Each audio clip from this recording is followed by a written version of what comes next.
Join our Patreon. Do you really want to know? We are Mythvision. Dr. Price, the Gospels make it clear the reason why your children and your children's children will suffer is because of what they're doing to Christ, the crucifixion of Christ. They crucified the Messiah. God forbid, I can't believe you did it. Guess what? Not one stone will be left upon another.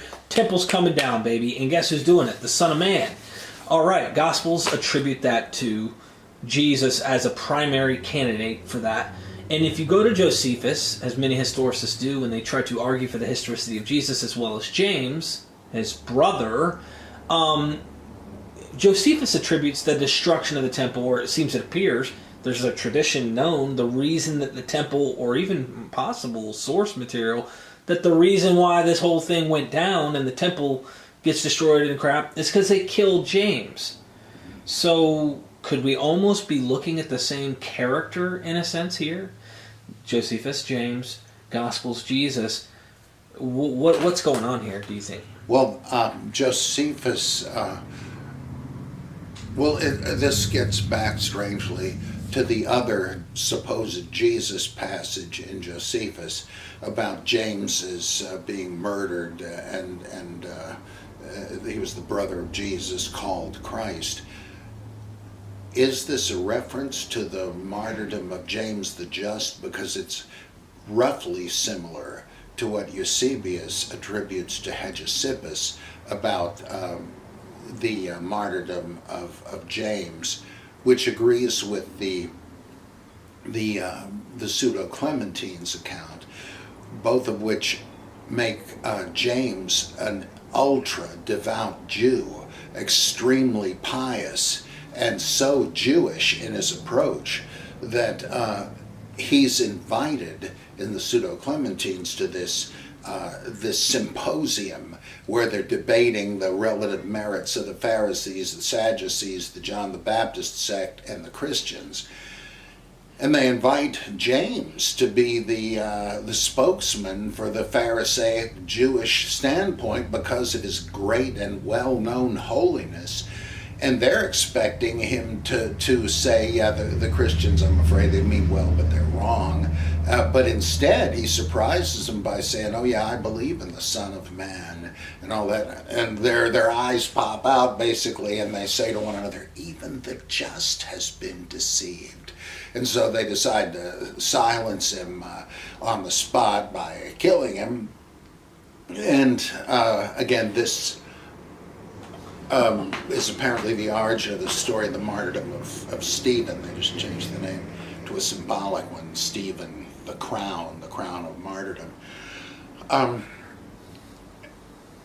So is the Hegesippus thing based on that interpretation of Josephus, making it James the Just who gets martyred, or is it a separate story confused with it?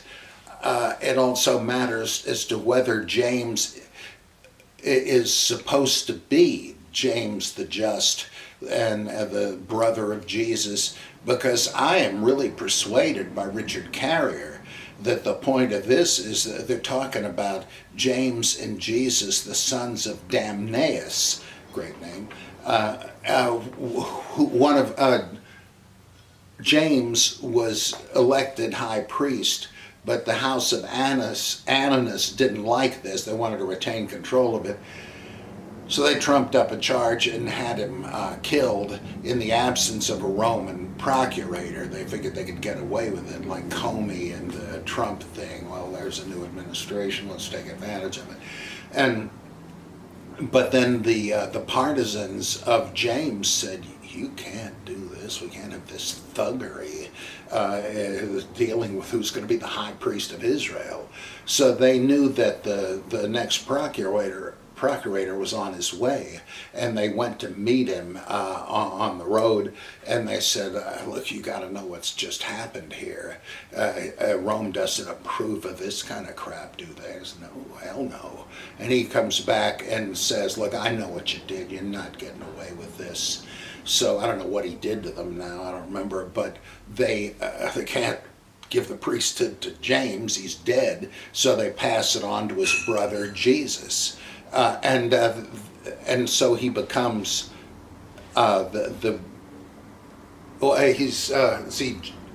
James is introduced as the brother of Jesus, called the Christ.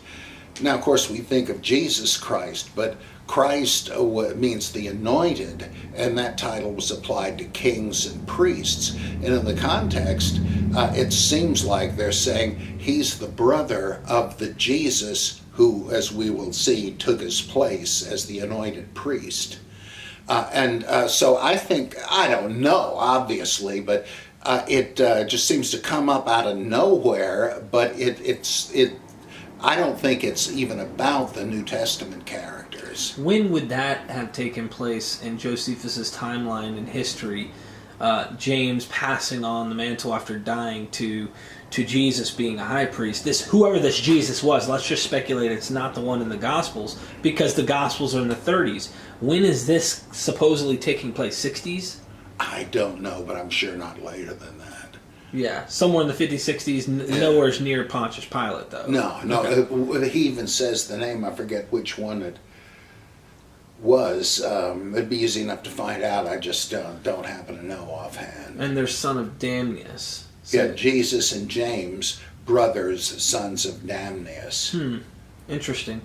It just makes you wonder, there's so many possibilities here. And people use that, though. They use that passage to claim this is the reference to Jesus, the Christ of the Gospels, whose brother is James, and they run with this, right? Okay. Is that the typical that's the typical... Yeah.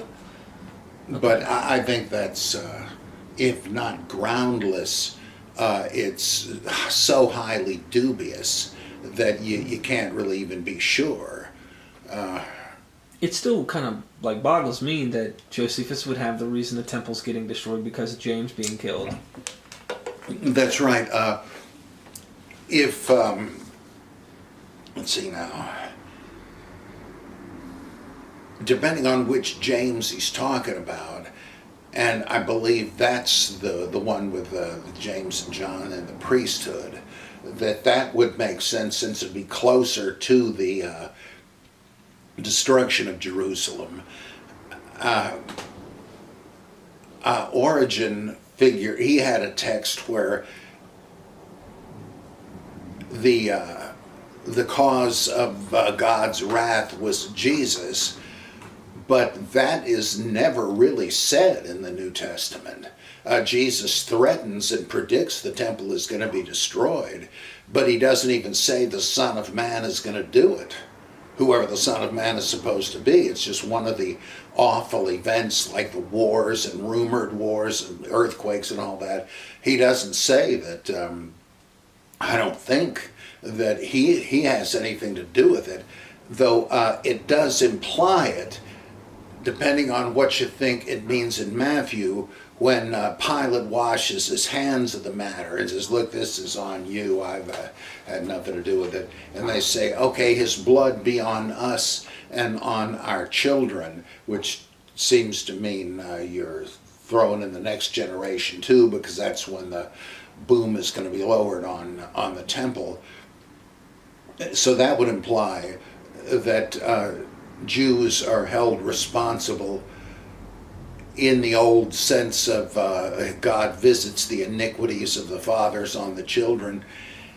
If that's what it means, and I guess it does, but I can't dismiss the possibility that Matthew means it in a whole different way, that it's so similar to when Moses institutes the covenant with Israel and sprinkles the sacrificial blood on a copy of the commandments and on the people. his blood, be on you, the blood of the covenant, and you and your children. I forget the exact wording, but it's pretty darn close. And it sounds to me like there has to be an allusion to the Moses scene here, and if so, they're joining the new covenant. So I don't know, because Matthew is obviously Jewish. He's a Jewish scribe. It takes me to Matthew 23 personally. At the end of Matthew 23, where he talks about, he's obviously speaking to the disciples, but he's saying that they persecuted the prophets, everyone from righteous Abel down to Zechariah. The blood is filling up. The wrath is coming. Similar language, I think, could possibly be used about the Thessalonian, the wrath of God is about to come on the Jews. Maybe not. Yeah. It could be anything, but that whole concept, like the blood's filled up from all the death of all the prophets, and I kind of maybe I got to reread it, but it seems like it's implying that, and finally it's happening here on the Son of God, like they're about to kill me, and this is it. Well, he doesn't say that. The last guy, the final insult, is Zechariah, or a similarly named guy in the events leading up to 70 A.D. Where does Jesus come in with this? And the fact that Luke seems to be quoting some source, wisdom has said, and Matthew cuts that out and simply makes Jesus say this. I'm not sure there was a reference to Jesus in this originally. Interesting. That's interesting. Yeah, okay. Is there anything else we could think of that was on the James thing? Because that's like the hottest topic, I guess. Well, simply that you cannot point triumphantly to a possible interpretation of a verse that is itself the object of hot dispute, and say, okay, this proves it. If we definitely knew that it meant this, that'd be one thing. But there are too many other good options. You have to leave it open. You can't just declare what it has to mean. I certainly don't do that. I'm just saying, like, if you had some reason to believe it meant something other than a blood brother, then you wouldn't be sure, and I think you do have reasons to think so. And the whole mythicist case is a big reason for that. To say, well, he had a brother? Why then is he not treated as a recent historical figure in the rest of the Pauline literature and so on? That all of the improbabilities contained in that, you have to weigh against this. And it doesn't prove it or disprove it, but you can't just, these guys are, sounds like going on the basis of innocent until proven guilty. That as long as you cannot absolutely disprove the traditional view, we're entitled to believe it. No, you're not. You don't have the right to do that. You just have to leave it a toss-up. There's no way you can just make the evidence convincing because you like it, or because, which is almost the same thing, it's the more familiar reading. Stanley Fish, in his great book, Is There a Text in This Class? He says that often what people say, this is the plain sense of the text, is just the one they and their interpretive community are most familiar with. It's easier to say, yeah, but what else could it mean, if there weren't decent options for what else it could mean? And they're just apologists. This is one big reason I don't join any of these forum groups, even the Bible Geek one, because I do not have the time to beat my head against the wall in these repetitious discussions. If others want to, that's fine. I don't think they're wasting their time, but given my situation, I just don't have the time or the patience.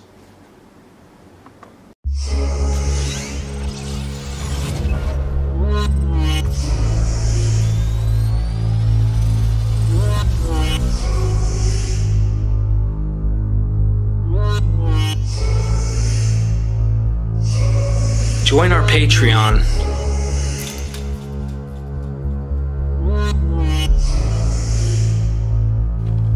We are Myth Vision.